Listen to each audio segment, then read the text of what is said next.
El mediastino es un compartimiento intratorácico que está ubicado en la región central del tórax, limitado por los lados por la pleura parietal. Entonces, un espacio extrapleural. Por arriba está limitado por el estrecho cérvico-torácico, que es la apertura superior del tórax. Por abajo está limitado por el diafragma. Por detrás, aquí tengo el diagrama, está limitado por el cuerpo vertebral y los arcos costales, la región posterior de los arcos costales. Por delante está limitado por el esternón. Entonces ya tenemos limitado nuestro mediastino. Este mediastino, que ustedes lo ven acá en diagrama, en tres presentaciones, en tres ejes, en coronal, en axial y en sagital. Se está viendo mi puntero, ¿no? Sí, doctora. Sí, doctora. Ok, muy bien. Este mediastino, para estudiarlo mejor, ya ustedes han visto radioanatomía, deben saber que hay varias escuelas para dividir el mediastino y estudiarlo, ¿no? Hay una escuela en la cual comparte el mediastino en 4 compartimientos y otras escuelas en 3, ¿no? Entonces el mediastino anterior, el mediastino medio, el mediastino posterior limitados aquí, que luego vamos a hablar, y una escuela adicional que coloca un mediastino superior. Entonces tiene la división del mediastino por las diferentes escuelas, hay diferentes clasificaciones. La más utilizada es el modelo de 3 compartimientos de Felson, que también lo utiliza la clasificación de SILAC, el modelo de Fraser y Paré y de Burkel, de 3 compartimientos, ¿ya? Pero hay otras asociaciones, otras escuelas como la japonesa, que divide en 4 compartimientos. Tenemos la división del mediastino, que ya hemos visto anteriormente, pero que tenemos en placa radiográfica. En una radiografía hay la división del mediastino anterior, que es el espacio radiolúcido retroesternal. La imagen de la silueta cardíaca es el mediastino medio, y el mediastino posterior es el espacio radiolúcido retrocardíaco. Entonces es retroesternal, retrocardíaco y la silueta cardíaca en la radiografía lateral. ¿Qué estructuras encontramos en el mediastino anterior? Que es el espacio retroesternal.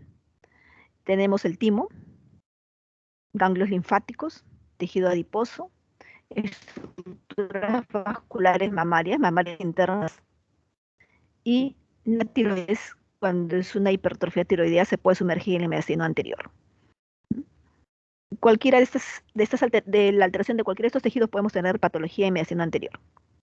Tenemos el mediastino medio. El mediastino medio es el compartimiento que está por detrás, que está limitado aparentemente con el pericardio, que está por detrás del espacio radiolúcido retroesternal y por delante del espacio radiolúcido retrocardíaco.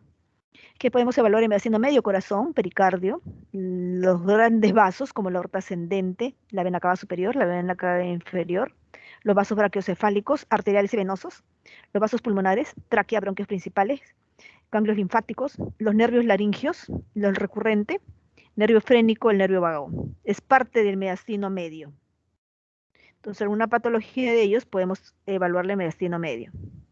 Y el espacio mediastinal posterior, que es un espacio radiolúcido, tenemos al esófago, la aorta descendente, la vena ácigos y la hemiácigos, el gran conducto linfático torácico, el nervio vago derecho, el anterior y el izquierdo, ganglios linfáticos, las cadenas ganglionares simpáticas y también componente de tejido graso.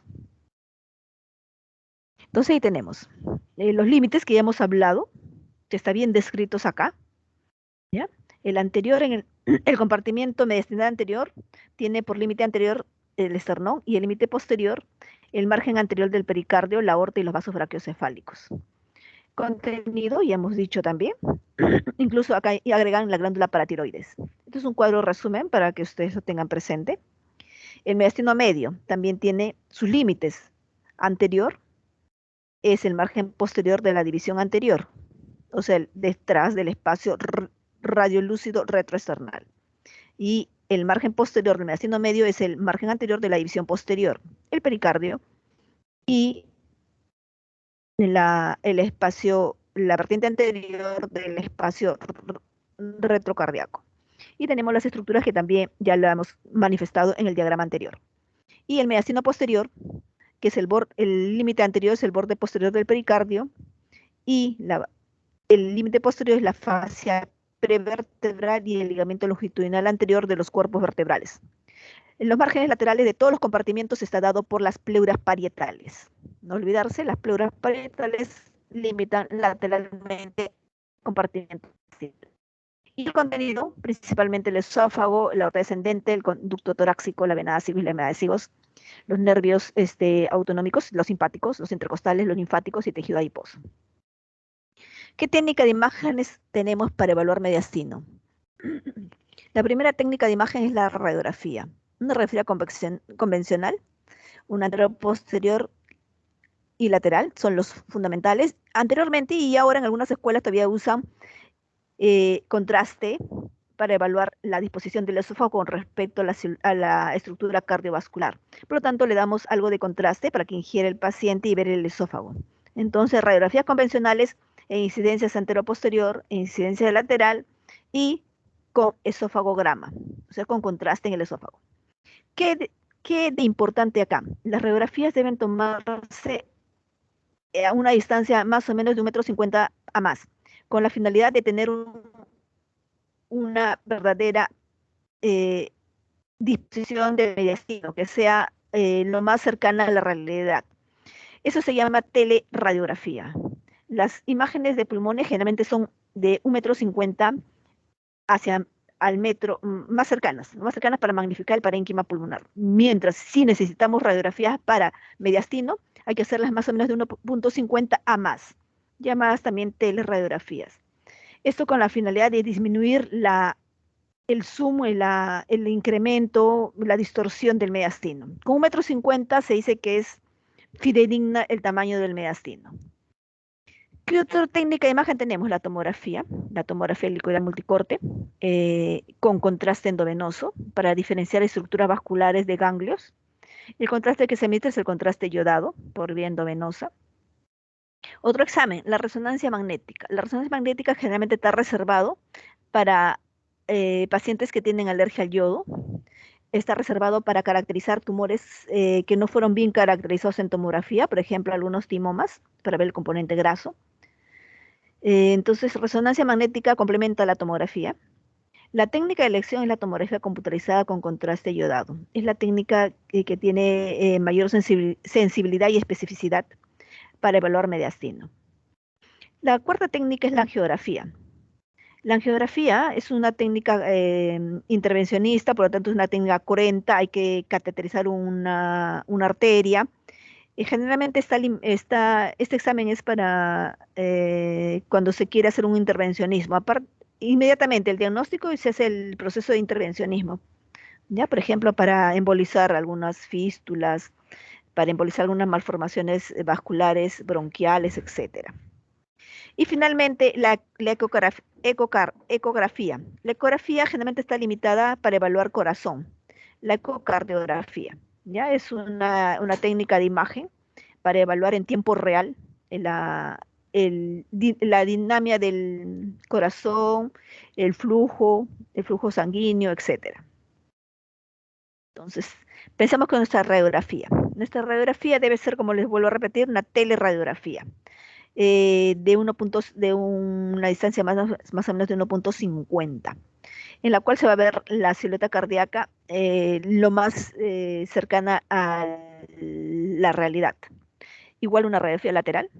Entonces vamos a ver que este mediastino, esta silueta cardíaca, tiene algunas líneas, algunas interfaces que pueden ayudarnos a hacer diagnósticos de algunas patologías. Miren ustedes la tráquea, miren las líneas paratraqueales que hay. Entonces vamos a ir viendo esto. La silueta cardíaca, hay que saber, que es la que realmente da forma al mediastino, está compuesta por el lado derecho, por el contorno de la vena cava superior, el contorno de la aurícula derecha. En el lado izquierdo está compuesta por el cono, el callodo aórtico, la aorta descendente, por el tronco de la arteria pulmonar, por la orejuela de la aurícula izquierda, por el contorno del ventrículo izquierdo y la punta cardíaca. Y en el lado inferior, por el contorno del diafragma. Eso es la silueta del mediastino, fundamentalmente. Y en la incidencia lateral, este es el espacio retroesternal y este es el espacio retrocardíaco. Y la silueta del mediastino cardíaca está compuesta en la parte anterior por las cavidades derechas y la parte posterior por las cavidades izquierdas. Así que tenemos el ventrículo derecho, el tronco de la arteria pulmonar, la aorta ascendente, el callado y la aorta descendente. La punta cardíaca es anterior e inferior. Ventrículo izquierdo, el borde posterior es ventrículo izquierdo, aurícula izquierda. ¿Ya? Entonces, esto es el mediastino, retroesternal, silueta cardíaca y espacio retrocardíaco. Como les dije, para evaluar la radiografía, la semiología radiológica del mediastino, tenemos líneas, bandas e interfaces. ¿Ya? Interfaces es con ese acá, en el tórax. La línea se puede definir como una imagen longitudinal de una extensión variable de un grosor no mayor de 2 milímetros. Esto es tomado por de la Sociedad Radiológica de Fleischner, que es una de las que comanda da las pautas en diagnóstico por imágenes en cuanto a tórax. Las bandas son opacidades longitudinales de extensión variable de 2 a 5 milímetros de grosor. Y las interfaces son límites o bordes entre las imágenes de dos tejidos yuxtapuestos de diferente opacidad. Por ejemplo, aire de pulmón y opacidad de esófago, etc. Entonces así tenemos, eso es lo mismo que dice acá, esto es lo mismo. Algunos ejemplos de líneas. Tenemos la línea de unión pleural anterior, pleural posterior, las líneas paraespinales derecha e izquierda. Entonces, si estas líneas son desplazadas, puede orientarnos a alguna patología de algún compartimiento mediastinal. La línea pleural anterior y posterior se forma por estrecho acercamiento de las pleuras parietales y viscerales en ambos pulmones. ¿Ya? Y las líneas de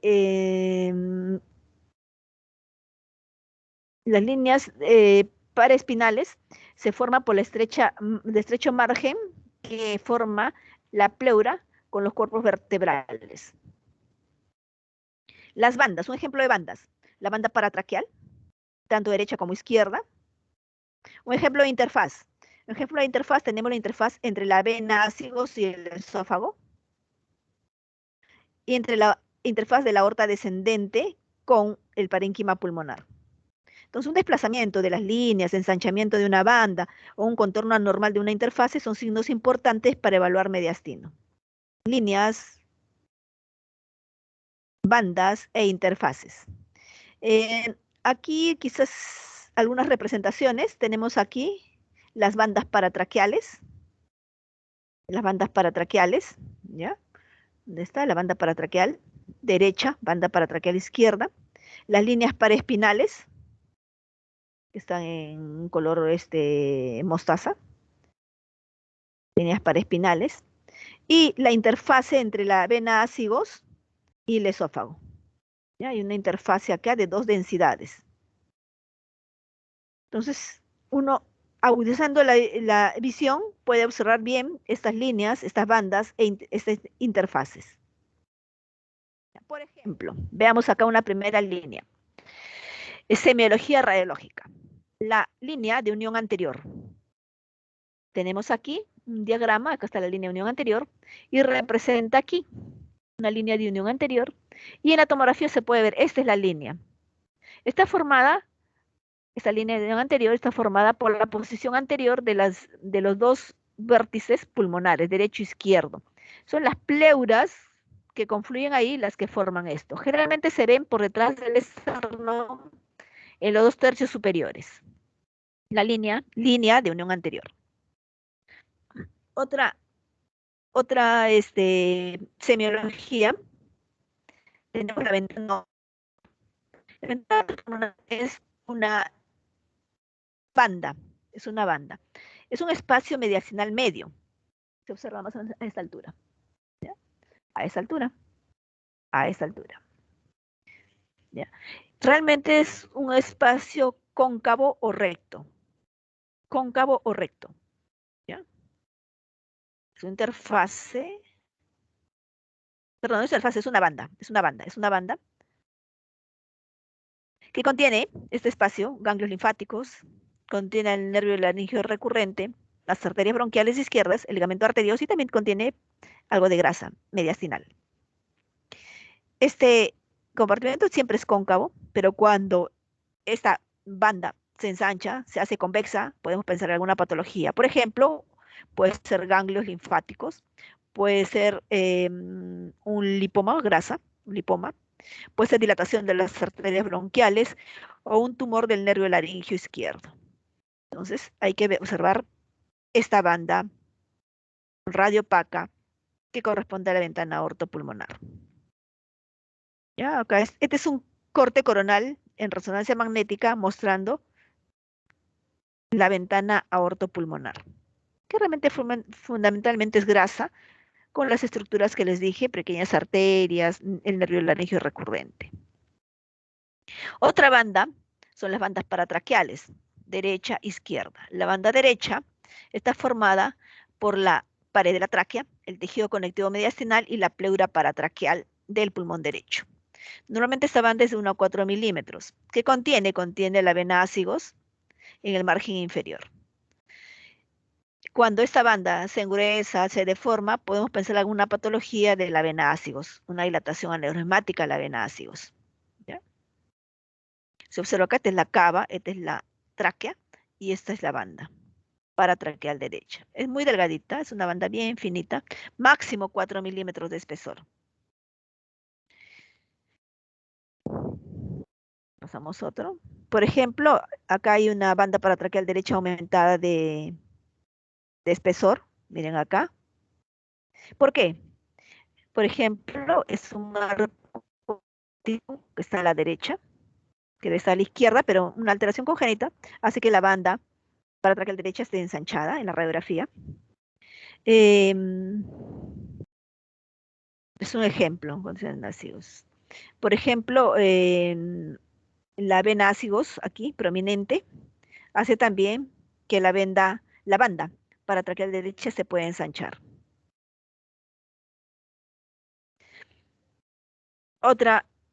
Eh, Otro signo semiológico radiográfico es evaluar el receso ácido esofágico. El receso ácido esofágico es una interfase que hay entre el pulmón derecho y la reflexión mediastinal inferior al arco del ácidos. Es una interfase. Las anteriores fueron líneas, bandas, y esta es una interfase. Los bordes deben ser regulares, bien definidos. ¿Ya? Receso ácido esofágico. Aquí tiene la vena ácigos y este es el esófago. La flecha corta señala la ácigos, la flecha negra señala el esófago y la flecha blanca el receso pleural. ¿Ya? Es una interfase que se forma aquí. Hay dos densidades, densidad del pulmón, radiolúcido, y este es radio opaco de la vena ácigos y el esófago. ¿Ya? Y realmente es un borde bien regular y es delgado. Cuando este se ensancha, esta interfase se ensancha o esté difuminado, podemos pensar en una patología de esófago o de ácidos. Acá también está el diagrama, donde se debe el receso ácido esofágico. Otro punto semiológico es ver la unión posterior, la línea de unión posterior. Así como había una anterior, hay una línea posterior. ¿Ya? En la posición de ambos pulmones, pero en la región posterior, por detrás del mediastino. ¿Ya? Esta línea es una línea realmente, se puede observar aquí en la radiografía y también en la tomografía. Es posterior al esófago y anterior a los cuerpos vertebrales. El cuerpo vertebral está por delante del cuerpo vertebral y es posterior al esófago. Se puede alterar esto cuando hay alguna patología de mediastino posterior. ¿Ya? La línea posterior sirve para evaluar patología del mediastino posterior. Las líneas paraespinales también son otro punto semiológico para evaluar. Las líneas paraespinales están formadas por por la interfase que forma el pulmón y las reflexiones pleurales sobre los cuerpos vertebrales. Tenemos aquí. Esta es en la radiografía se ven las líneas paraespinales. Sobre todo aquí se está representando la línea paraespinal izquierda, que es la más clara. ¿Ya? Pero hay dos líneas paraespinales, derecha e izquierda. Generalmente la izquierda se ve mejor porque tiene más contenido de grasa por la presencia de la aorta. Siempre es una línea paralela al margen lateral de los cuerpos vertebrales. Muy bien, entonces ya hemos visto los puntos semiológicos principales, porque hay muchos más, para evaluar mediastino. ¿Ya? Líneas, bandas, interfaces. Así como hemos visto los puntos semiológicos, bueno, voy a recalcar también la utilidad de la tomografía y la resonancia magnética. La tomografía helicoidal multicorte es la técnica de imagen de elección para evaluación de mediastino, sobre todo tumores del mediastino, que permiten localizar y caracterizar las lesiones mediastínicas, precisar la relación anatómica con las estructuras adyacentes, por ejemplo, delimitar si el tumor es invasivo, es agresivo o es limitado, tiene bordes definidos. ¿Ya? Esto con la finalidad de estadificar la enfermedad, hacer un pronóstico y dirigir el tratamiento. También la tomografía sirve para hacer guía biópsica. Al paciente lo colocamos en la mesa, guiamos la colocación de la aguja para hacer una biopsia de un tumor. Y con una alta sensibilidad para que no tener errores, se llega directamente al tumor. También sirve la tomografía para monitorizar la respuesta al tratamiento, evaluar cada 3 meses, 6 meses, y la detección de recidivas tumorales. Ya se ha vuelto el tumor. La resonancia magnética es útil en pacientes que tienen alergia al yodo, que no pueden recibir yodo, que debe usarse siempre en la tomografía computerizada. Entonces se hace resonancia magnética donde se reciben otro tipo de contrastes, que son los contrastes paramagnéticos, el gadolinio. Además, la resonancia magnética ha permitido evaluar mejor la caracterización de algunos tumores. Por ejemplo, características de un tumor del timo, ver si tiene mayor infiltración grasa o tiene mayor componente acuoso, entre otros. Vamos a pasar entonces con esto, a ver tomografías. Estudiar la anatomía seccional del mediastino, comenzando desde el nivel D1 más o menos, torácica 1. Se hace un corte al nivel del tórax en tomografía en plano axial. Vemos aquí por delante el esternón y por detrás el cuerpo vertebral y los arcos costales. A este nivel, más o menos en T1, es el cuerpo esternal recién comenzando, podemos llegar a ver, perdón, no es el cuerpo, es el manubrio esternal. Podemos llegar a ver a veces la tiroides, a veces ya la última parte de la tiroides, la tráquea, el esófago y los vasos principales. ¿Quiénes están por aquí? Podemos encontrar la carótida común izquierda, la subclavia izquierda, la subclavia derecha, la vena brachiocefálica derecha. ¿Ya? Tenemos aquí grasa del mediastino anterior. Esta es la pleura visceral, parietal visceral del pulmón. Entonces tenemos esófago, tráquea, tiroides y vasos mediastinales. Más o menos un corte a nivel de T3, D3. Pues seguimos conociendo la anatomía. Vamos a observar lo siguiente. Tenemos la tráquea, este es el esófago. Tenemos la vena brachiocefálica derecha. Tenemos la arteria brachiocefálica. Tenemos la arteria común, carótida común izquierda y la subclavia izquierda. Esto es tejido graso peritraqueal. Aquí tenemos grasa del mediastino anterior y acá está la línea de unión anterior y esta es la línea de unión posterior. ¿Qué deben hacer así? Aquí la anterior quizás un poquito más separada por contenido graso, pero la posterior siempre pegada, con una posición bien cercana. Estas son las líneas paraespinales. Un corte a nivel de la cuarta vértebra dorsal, en la cual ya aparece el callado aórtico. callado aórtico, que cruza de derecha a izquierda. Recuerden que el ascendente viene acá a derecha y a izquierda, la aorta descendente. Callado aórtico, el mediastino anterior, grasa el mediastino anterior, la vena cava superior, la tráquea, esófago. Esófago casi es una cavidad virtual, no se observa. Y tenemos la línea de unión posterior. Mediastino. Cuerpo vertebral, esternón. Un corte en T4, pero ya inferior, entrando a T5. Tenemos la aorta ascendente, la aorta descendente, grasa mediastinal anterior, la vena cava superior. Tenemos la tráquea, pero ya dividiéndose, desde la carina, se está dividiendo la tráquea. Aquí tenemos la arteria pulmonar principal izquierda, el hilio pulmonar izquierdo. Tenemos el esófago, este es el esófago. Esta es la vena ácigos. La vena ácigos más o menos a esta altura hace un callado. Este es el callado del ácigos, muy delgado. Es un callado y viene a drenar a la vena cava superior.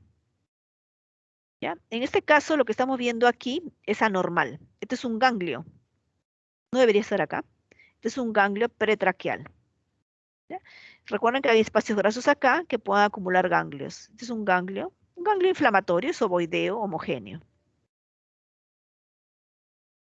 Un corte a nivel de T6, la sexta vértebra dorsal. Vamos a encontrar nosotros el tronco de la arteria pulmonar, que se va a dividir en pulmonar derecha y arteria pulmonar izquierda.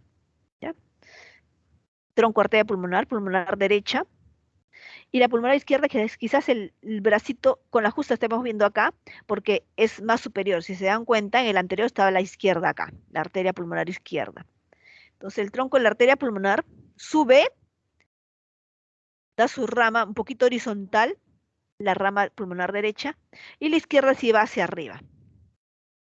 ¿Qué más tenemos? Tenemos la aorta ascendente, la aorta descendente, la vena cava superior, y empieza a aparecer el ventrículo derecho, el atrio ventricular, la aurícula derecha. Aquí tenemos una rama de la arteria pulmonar izquierda, el bronquio principal derecho y el bronquio principal izquierdo ya se dividió la carina. Este es el esófago, esta es la vena ácigos, esta es la aorta descendente. Grasa del mediastino anterior. Un corte a nivel de D7, tenemos por acá el esternón, cuerpo vertebral, y ya tenemos las cavidades cardíacas. Y en el centro queda la aorta ascendente. Es más, acá tenemos la aorta ascendente y esta es la coronaria derecha, de la arteria coronaria derecha. Dice inicio del callado aórtico. Inicio de la aorta ascendente, ¿sabes? Inicio de la aorta ascendente es la coronaria, la arteria coronaria derecha. Este es la aurícula derecha. Esto es el ventrículo derecho. Este es el infundíbulo de la arteria pulmonar. Está naciendo la arteria pulmonar. Esto es la aurícula izquierda. La aurícula izquierda es la cavidad más posterior. Esta cavidad recibe las venas pulmonares, 4 venas pulmonares, 2 venas superiores, derecha, izquierda, y 2 venas inferiores. ¿Sí? Entonces, aurícula izquierda, ventrículo derecho, el inicio del tronco de la arteria pulmonar, la aurícula derecha, aorta, la coronaria derecha. Tenemos aquí la aorta torácica descendente, la aorta descendente. Acá tenemos la vena ácigos y este es el esófago. ¿Ya? Siempre recordar que el vecino anterior generalmente está compuesto de tejido graso. Un corte a nivel de D8, la octava, a esta altura más o menos, octava vértebra dorsal. Más o menos vamos a ver ya los ventrículos mejor. Ventrículo derecho, ventrículo izquierdo, el septo interventricular. Vamos a ver parcialmente el nacimiento ya de la vena cava inferior, estamos yendo hacia abajo. Ya pasamos la aurícula derecha, están haciendo la vena cava inferior. ¿Qué más tenemos? Tenemos por aquí grasa pericárdica y vemos el pericardio muy bonito. Grasa pericárdica. Esta es la grasa mediastinal anterior. Esta es la vena, la aorta descendente y esta es la ácigos. Esta es la vena ácida. Por acá está el esófago. Perdón. Este es el esófago y esta es la vena ácigos. Este es la ácigos, esófago, aorta descendente, el septo interventricular, ventrículo derecho y ventrículo izquierdo, la aurícula derecha y el nacimiento de la vena cava inferior. Este es un corte ya a nivel de D9, un corte axial, donde ya hemos pasado el mediastino y prácticamente estamos viendo el hígado y el vaso. Tenemos algo del receso pulmonar todavía, tenemos la aorta descendente, tenemos la vena ácigos aquí. Esto se llama crura diafragmática, es el diafragma que va por delante de la aorta y de la ácigos. Esta crura diafragmática se proyecta más o menos hasta el nivel L4, la cuarta vértebra lumbar. Bueno, este es el hígado, lóbulo derecho, lóbulo izquierdo, el ligamento falciforme. Más o menos a esta altura estamos. Ya hemos pasado el mediastino, estamos tomando un corte, viendo ya prácticamente los recesos del pulmón a este nivel. Muy bien, hemos estudiado la anatomía seccional por tomografía del mediastino. Veamos algunas patologías. No sé si hay una pregunta hasta aquí.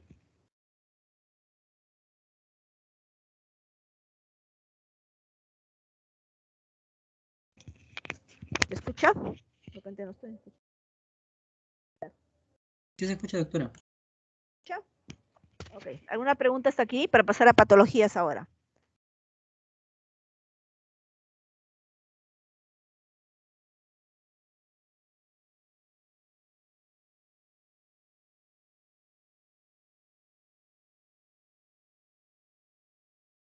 Muy bien, pasamos a patología. Entonces, el primer paso para abordar una patología, una masa mediastinal, en la radiografía de tórax es sospechar que su origen es mediastinal. ¿Y cómo sospecho? Las características radiográficas de una lesión que orientan a un origen mediastinal son la relación íntima de la masa con estructuras mediastinales. Van a estar ubicadas entonces en el mediastino. Los bordes van a ser lisos y nítidos.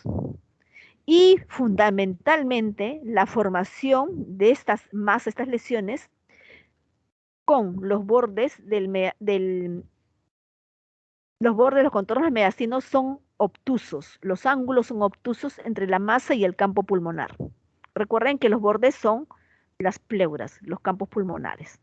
¿Ya? Entonces, entre la masa y los campos pulmonares, el borde es obtuso. Entonces, con eso se sospecha de que hay una masa mediastinal en la radiografía. Bordes nítidos, dependiente de mediastino, y estas masas forman ángulos obtusos con los campos pulmonares, con los bordes pleurales. ¿Ya? Veamos aquí una primera imagen, una primera patología. ¿Qué estamos observando aquí? Una radiografía posterior anterior, donde observamos una masa dependiente de mediastino, bordes nítidos, preciso, bien delimitado, y si observo el ángulo que forma, es un ángulo obtuso. ¿Dónde está mi...? Pasar unas líneas, a ver, para dibujar pluma. Este es el contorno, se dibuja, así se dibuja. ¿Ya? Y el ángulo que forma aquí, con la masa, es un ángulo obtuso. A ver.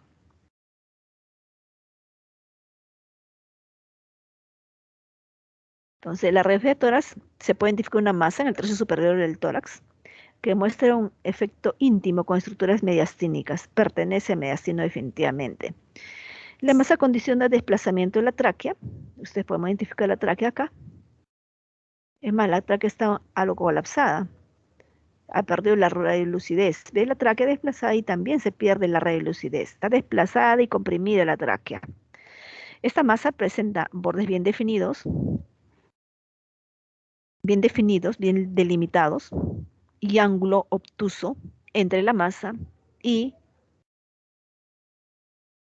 ángulo obtuso entre la masa y el, contorno pulmonar, ¿ya? Esto correspondió a un carcinoma tiroideo. Realmente lo que observamos aquí es una masa y mediastino. Habría que hacer una radiografía lateral para ver en qué mediastino estaba, anterior, medio o posterior. Pero el desplazamiento de la tráquea ya nos indica que esto bien pertenece al mediastino medio o anterior. Algunas semiología radiológica para identificar patología de mediastino anterior son los siguientes, entonces. ¿Qué va a modificar una patología de mediastino anterior? ¿Qué altera? Altera la línea de unión anterior, la que habíamos estudiado. ¿Qué puede alterar también? La presencia del signo de la superposición del hilio, que vamos a ver ahora un ejemplo.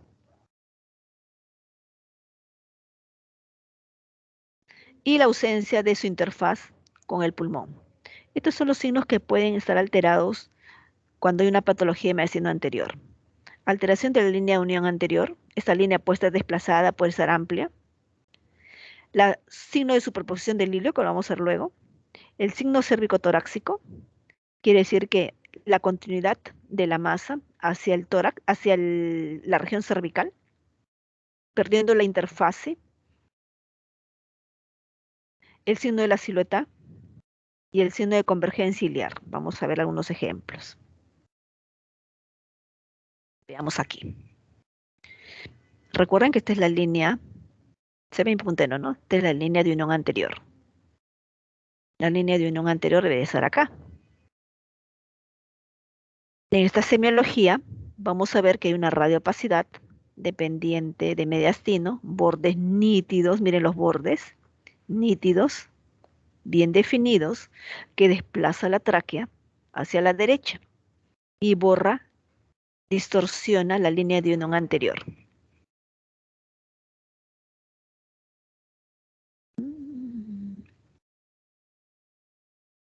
Hay una clara interfaz con el pulmón, representando una masa mediastinal. El paciente fue diagnosticado de bocio, un tumor benigno de tiroides sumergido en el mediastino. Entonces, desplazamiento de tráquea. Distorsión de la línea anterior es una patología de mediastino anterior. Y se pierde la interfase, aquí cervicotorácica, una radiopacidad cervicotorácica. Esto indica que es mediastino anterior superior. En mediastino anterior podemos encontrar las siguientes patologías. Un tumor de tiroides que está sumergido en el mediastino anterior superior. Un timoma. El teratoma. El teratoma generalmente en pacientes jóvenes de sexo masculino. Es frecuente el teratoma de células germinales a nivel del mediastino anterior superior. Y el linfoma es otra patología también frecuente en este mediastino, este compartimento mediastinal. Veamos el signo de la superposición del hilio. El signo de la superposición del hilio es para distinguir si una masa es ciliar o no es ciliar. Permite ubicar la masa si depende del mediastino anterior o posterior. Si se logra visualizar los vasos ciliares, arteria, bronquio, vena iliar, a través de la masa, significa que esta no nace del hilio, por lo tanto no es del mediastino medio. Debe estar localizada en el mediastino anterior o en el mediastino posterior. Recordar que la mayor parte de masas a este nivel son del mediastino anterior. Aquí tenemos un diagrama donde está la tráquea, bronquio principal, derecho e izquierdo. Este es el hilio pulmonar. Supongamos que es esta masa. Si yo veo la radiopacidad de la masa aquí y a través de ella estoy viendo el bronquio o la arteria pulmonar del hilio, esta masa no está en el hilio, esté en el mediastino anterior o en el mediastino posterior. Signo de la superposición del hilio. Veamos acá este ejemplo. Veamos una radiopacidad de bordes nítidos que se superponen al campo pulmonar derecho, pero veamos la tráquea. Tráquea, carina, bronquio. No está desplazado el hilio. Se está viendo a través de esta masa, se ve el bronquio principal derecho, se ve el bronquio principal izquierdo. Por lo tanto, esta masa no es del hilio, puede ser del mediastino anterior o puede ser del mediastino posterior.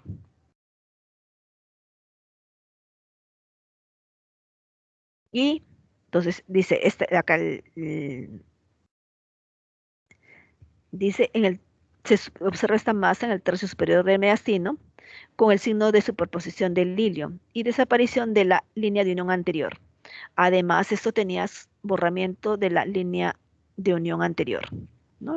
El paciente, entonces, esta masa presenta el signo de la superposición del hilio con borramiento de la línea de unión anterior.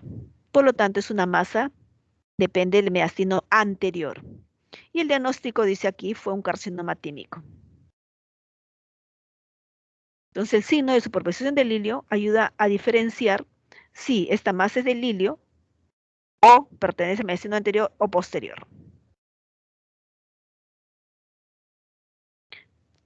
Las masas mediastinales anteriores o posteriores se superponen al hilio sin desplazarlo. Otro signo, el signo cérvico-torácico.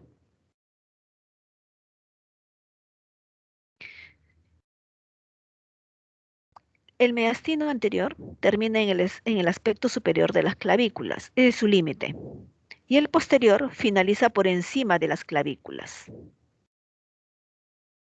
Cuando una masa se proyecta por encima de las clavículas, lo más probable es que se encuentre en el mediastino medio o posterior, no en el mediastino anterior.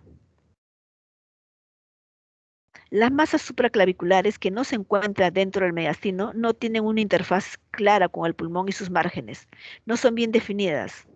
Caso contrario, las masas mediastinales supraclaviculares ubicadas en el mediastino medio o posterior. Veamos aquí otro diagrama. Tenemos aquí la tráquea, los bronquios principales, tenemos los vasos, tenemos las venas brachiocefálicas, la cava. Esta masa está ubicada a este nivel. Aquí lo ven ustedes. En el espacio cérvico-torácico. ¿Ya? Recordar que el mediastino anterior termina en el aspecto superior de las clavículas y el posterior finaliza por encima del nivel de las clavículas. Cuando una masa se proyecta por encima de las clavículas, lo más probable es que se encuentre en el mediastino medio o posterior.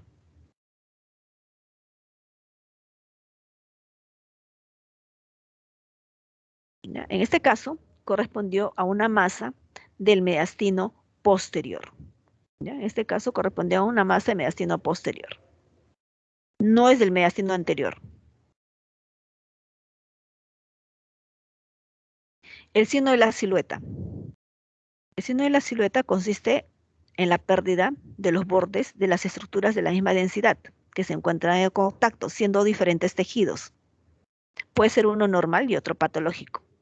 Por ejemplo, las masas del mediastino anterior en contacto con el borde anterior del diafragma o el pericardio tendrán bordes poco distinguibles, dando el signo de la silueta. Por tanto, las masas del mediastino anterior usualmente presentan el signo de la silueta, con el diafragma o con el pericardio. En patología de mediastino anterior que presenten el signo de la silueta son los lipomas, los quistes pericárdicos y la hernia de Morgani. Tenemos aquí otro diagrama de una masa en el mediastino que pierde sus límites con el pericardio. Aquí no se sabe hasta dónde es corazón y hasta dónde es la masa. ¿No? Este signo de la silueta. Una masa homogénea, pariliar derecha, bordes bien definidos, que está en contacto con el diafragma, haciendo el signo de la silueta tanto con el diafragma como con el mediastino. Correspondió esto a un carcinoma de timo.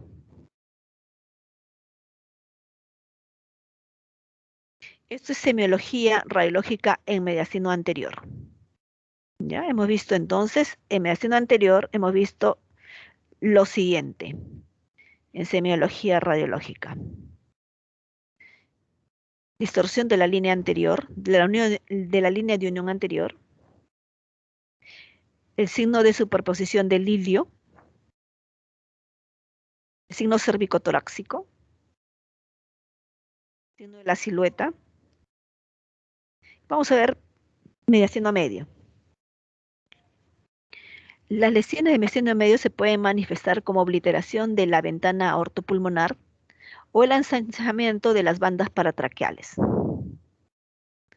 Generalmente en mediastino medio tenemos las patologías de crecimiento de ganglios linfáticos, las linfadenomegalias. El ensanchamiento mediastinal son otros hallazgos que también orientan alteraciones de mediastino medio. Vamos a ir viendo ejemplos. Vamos a ver primero alteración en la ventana aortopulmonar. Recordar que la ventana aortopulmonar, ya habíamos visto, es una concavidad formada entre el arco aórtico y la arteria pulmonar izquierda. Se encuentra limitada lateralmente por la pleura parietal y medialmente por el ligamento arterioso. Siempre es cóncava. Vamos a ver en las radiografías en forma cóncava.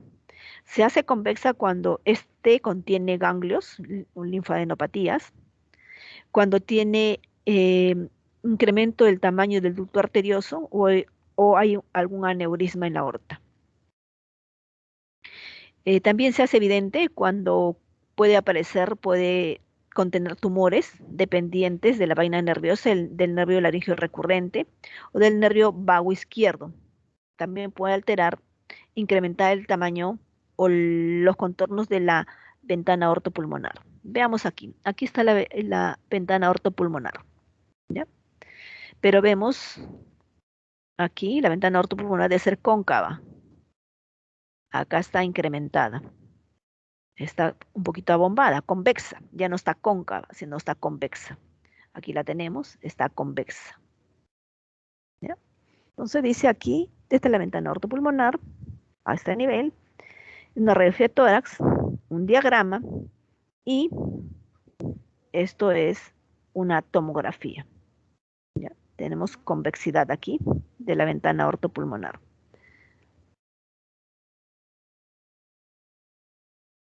Esto, bueno, acá revela una vena cava superior izquierda como variante anatómica.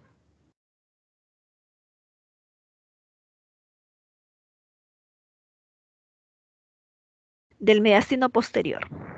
Semiología del mediastino posterior. Cuando hay una patología de mediastino posterior, se pueden alterar las líneas paraespinales, también llamadas paravertebrales. Puede haber un engrosamiento, desplazamiento o discontinuidad de estas líneas.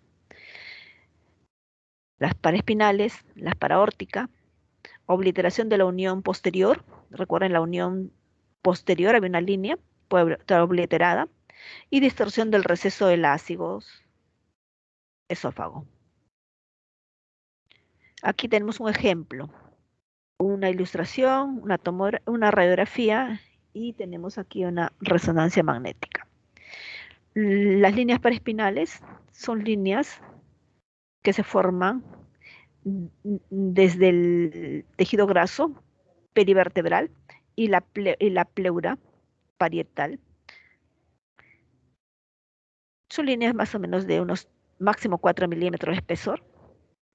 Y cuando se alteran estas líneas, indican una patología de mediastino posterior. Por ejemplo, en este caso, estamos viendo acá una línea paraespinal convexa izquierda. Entonces ya nos hace sospechar de una patología de mediastino posterior. Le hacen una resonancia magnética y se observa una lesión tumoral, ¿no?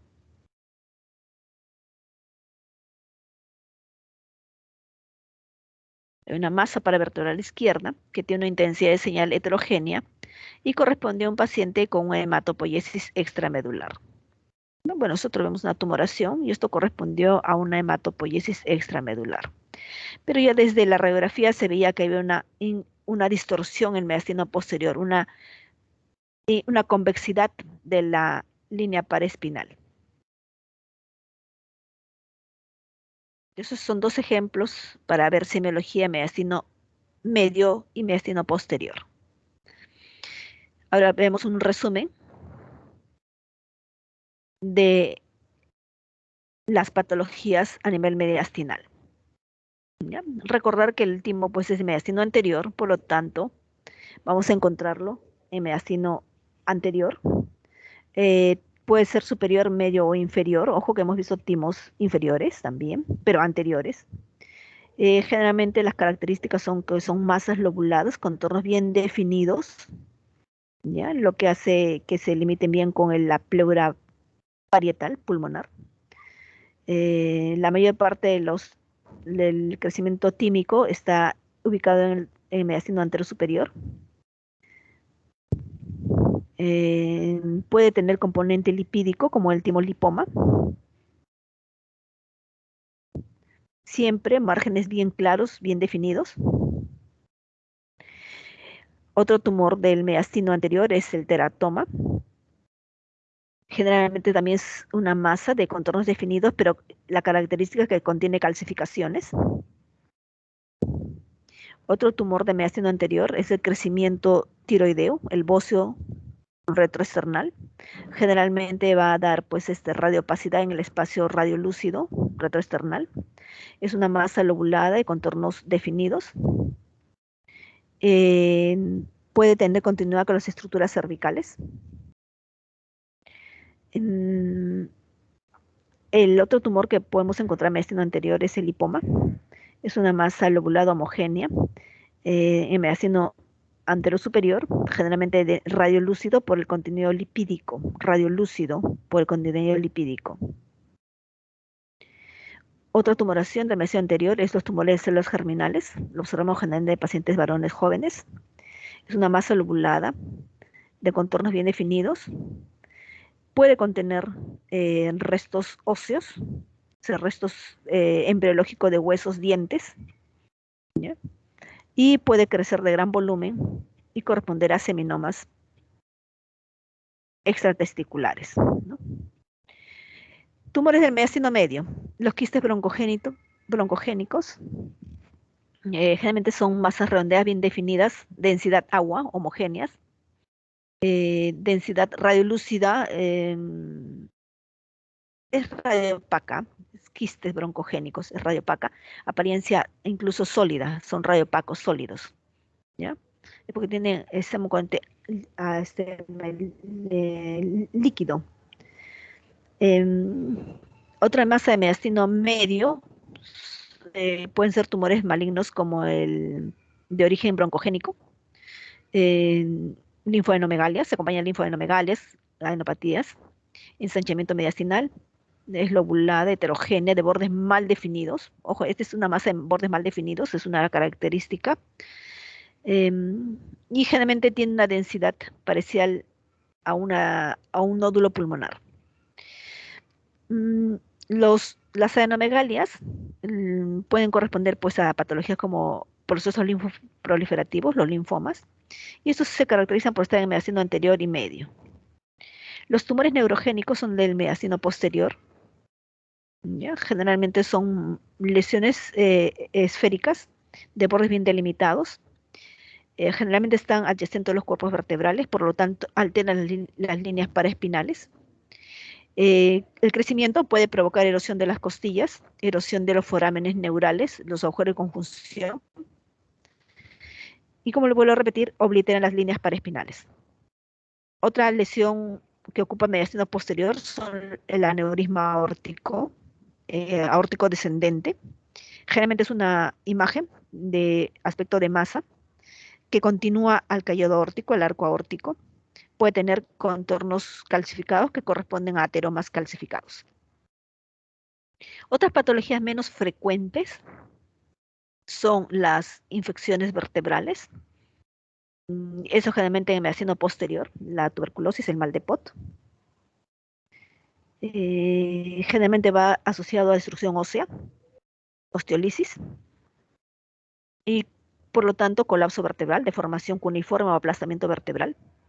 Y como estas son infecciones, provocan abscesos, ¿ya? Entonces, a prominencia de tejidos blandos prevertebrales, abscesos osifluentes. La hematopoiesis extramedular es otra patología del mediastino posterior, rara, pero se puede encontrar y hay que tenerlo presente. Como hemos visto en el ejemplo ahora, son masas de márgenes bien definidos. Eh, Pueden provocar erosiones costales. Puede estar asociado a costillas ensanchadas. Generalmente es en el mediastino posterior inferior. Otra patología del mediastino posterior son los hematomas prevertebrales, los quistes neuroentéricos, un sarcoma, un meningocele, que son bastante infrecuentes, pero hay que tenerlos en cuenta que pueden existir en el mediastino posterior. Mm. A ver, tenemos acá un ejemplo. A ver, ¿a quién llamamos?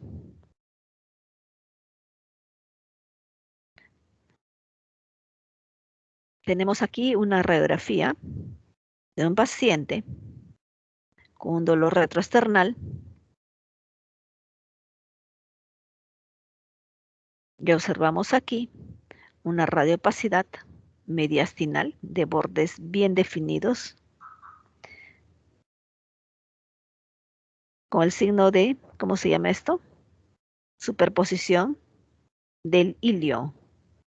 Se ve el hilio en su lugar, se ve el bronquio principal derecho no desplazado, ¿no? Y hacemos la radiografía lateral y vemos que el espacio retroesternal, que es radiolúcido, ahora está ocupado por una imagen radiopaca. Entonces hay dos signos acá importantes. En la radiografía posterior anterior vemos la radiopacidad de aspecto de masa, de contornos definidos, dependiente de mediastino, con el signo de superposición del hilio. Y en la radiografía lateral vemos que esta masa ocupa el espacio retroesternal. Se ocupa el espacio retroesternal y hay superposición del hilio. Esta es una masa del mediastino anterior, ¿no? Esta masa del mediastino anterior pues hay que caracterizarla mejor con tomografía. Y correspondió pues a un linfoma, o sea, a una masa ganglionar mediastinal anterior.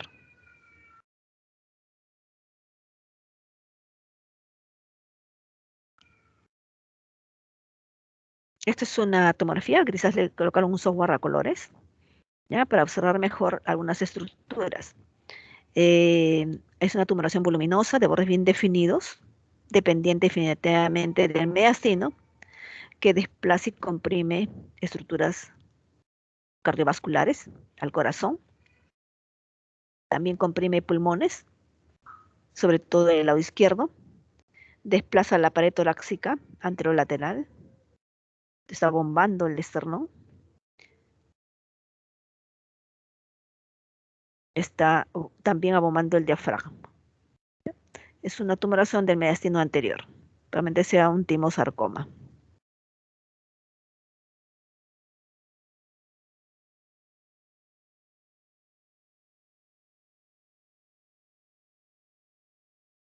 Ganglios linfáticos. Cuando hablamos mediastino, también tenemos que evaluar la presencia de ganglios y decir si estos ganglios son benignos, malignos. Acercan bastante o ayudan bastante a hacer el estadiaje de tumores y descartar la presencia de infiltración tumoral a los ganglios. Esta es una clasificación del Comité Americano de Cáncer. El 95% de los ganglios mediastínicos fueron menores de 10 milímetros, dice. Los ganglios, cuando se hacen visibles y se hacen ovoideos, contornos definidos y conservan un centro radiolúcido, generalmente son ganglios reactivos, inflamatorios. Y hay que subirlos, ubicar y distinguir. Para eso hacemos tomografías con contraste. El contraste sirve para independizar las estructuras vasculares de sus ganglios. Hay una serie de cadenas ganglionares. Y hay que saberlas identificar también. Hay 14 estaciones ganglionares en el tórax. Veamos, por ejemplo, por aquí. Hay que distinguir las estructuras normales de las ganglionares. Veamos acá. Tenemos a la altura de T4, donde está el callado órtico, donde está la vena brachiocefálica, la vena cava superior, vena brachiocefálica, vena cava superior. Está la tráquea. Y en este espacio han aparecido nódulos. Si se dan cuenta, esto está con contraste y estos no captan. Estos son ganglios. Estos es ganglios de la cadena paratraqueal derecha, de la estación 4 derecha. Acá es de la estación 6, callado órtico y receso del pleural aquí. Estos son ganglios de la cadena prevascular. ¿Ya? Estos son ganglios en la cadena paratraqueal izquierda, estación 4. Entonces podemos ir viendo las estaciones ganglionares. Como les dije, hay 14 estaciones ganglionares y debemos identificarlas cuando hagamos un estudio de mediastino. Los grupos ganglionares son entonces mejor estudiados cuando se administra contraste. Así independizamos la estructura vascular de los ganglios.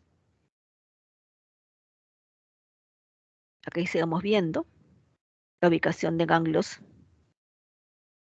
linfáticos. Esta ubicación de ganglios linfáticos sirve para hacer estadiaje de cáncer pulmonar, de cáncer pleural, de linfomas, etcétera. Por ejemplo, este paciente ya tenía aquí nódulos por metástasis parenquimal pulmonar. No sé si hay alguna pregunta. Se bajó mi batería. ¿Puede repetir, doctora, por favor? No, me perdí en la mitad.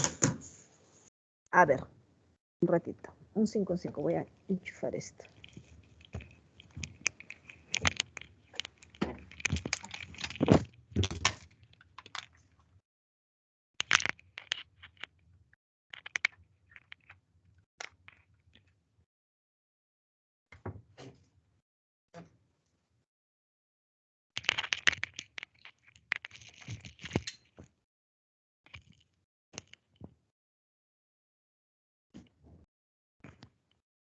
A ver, enchufe. Ahí se bajó la batería. Decía que los ganglios linfáticos del mediastino tienen que ser clasificados e identificados entre benignos y malignos. Los ganglios linfáticos que tienen forma de ovoidea, un eje largo y un eje corto, menores de 10 milímetros, con un centro radiolúcido, un hilo graso, centro radiolúcido hilo graso, son de carácter reactivo, inflamatorio. Existen 14 estaciones ganglionares en el mediastino. ¿Ya?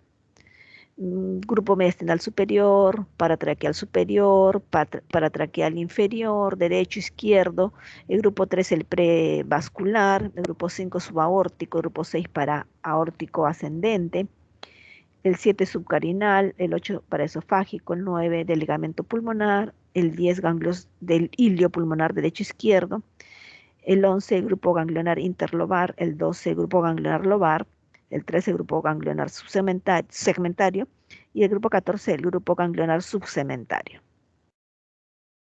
Esos hay que identificarlos en los cortes axiales, en tomografía. Para poder identificarlos mejor se administra contraste endovenoso para separar las estructuras vasculares de estos nódulos linfáticos. Cuando los nódulos linfáticos son pequeños, menores de 10 milímetros, ovoideos, como dije, son reactivos y generalmente no los clasificamos, simplemente decimos que existen ganglios reactivos en el mediastino. Pero cuando los ganglios superan los 10 milímetros, tienen contornos irregulares, son redondos, tienen necrosis,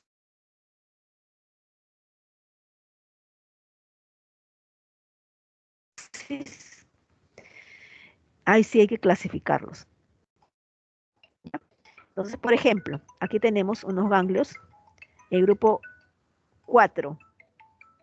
El grupo 4 es el grupo paratraqueal inferior, de hecho. ¿Ya? El grupo 6, los prevasculares. ¿Ya? Entonces, el grupo 10, los iliares. Entonces tenemos que ir identificando y describiendo en nuestro reporte radiológico los ganglios que vamos encontrando. ¿Ya? Cuando los ganglios son más de 10 milímetros, son redondeados. ¿En qué casos hacemos la clasificación? Siempre tenemos que hacer una clasificación cuando hay cáncer pulmonar, cuando hay cáncer de alguna estructura del tórax para hacer el estadiaje y sobre todo cuando hay un diagnóstico de linfoma. Hacemos esta clasificación, la identificación de los ganglios patológicos. En este caso, como les decía, de casualidad estamos viendo que este paciente además tenía nódulos pulmonares, ¿no? Tenía tumores pulmonares. Entonces, eso es necesario identificar los grupos ganglionares. Son 14 estaciones.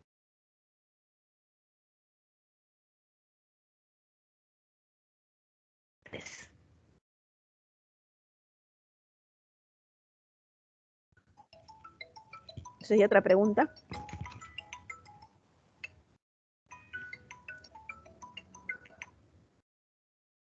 Bueno, también mediastino, además de tener... ¿Se escucha? Se está escuchando, ¿no? Sí, doctora, se escucha. Ah, ya, ok. Además de haber visto patología tumoral, haber clasificado el mediastino con las principales patologías tumorales, también podemos ver que el mediastino se puede inflamar, se puede tener alguna complicación inflamatoria. Eso se llama mediastinitis. La etiología puede ser múltiple. Generalmente es post-cirugía. Al haber una intervención cruenta, puede quedar algunos microorganismos y provocar patología inflamatoria. Pacientes con esofagitis crónica o perforación de esófago, algún evento traumático en el esófago puede provocar un problema inflamatorio. Es un problema grave. La mediastinitis es un problema muy grave. ¿Qué observamos?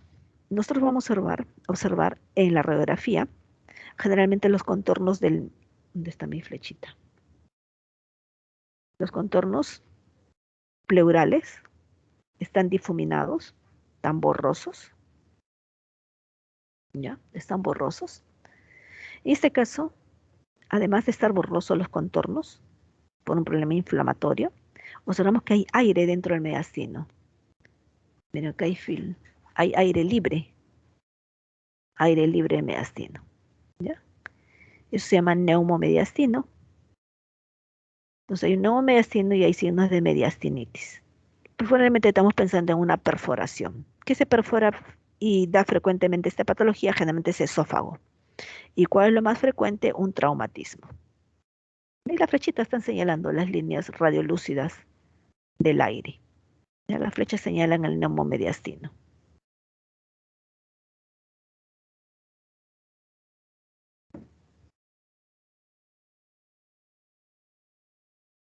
Aquí hay otra patología.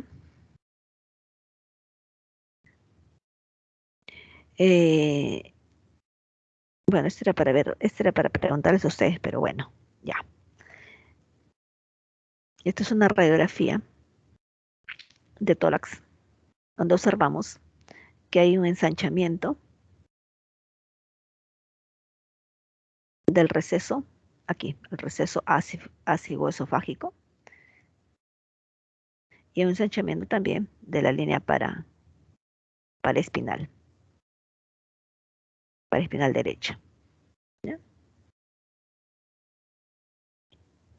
Observamos aquí, en la tomografía, que el incremento el borramiento del receso ácido esofágico y incremento de la línea paraespinal derecha se debió a una dilatación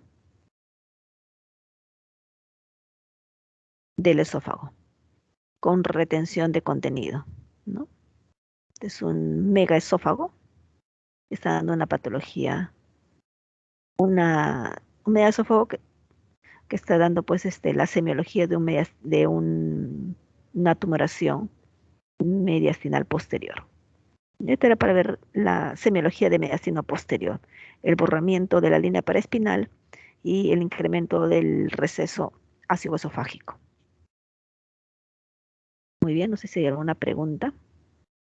Hemos tratado de abarcar los 3 mediastinos en cuanto a patología tumoral inflamatoria.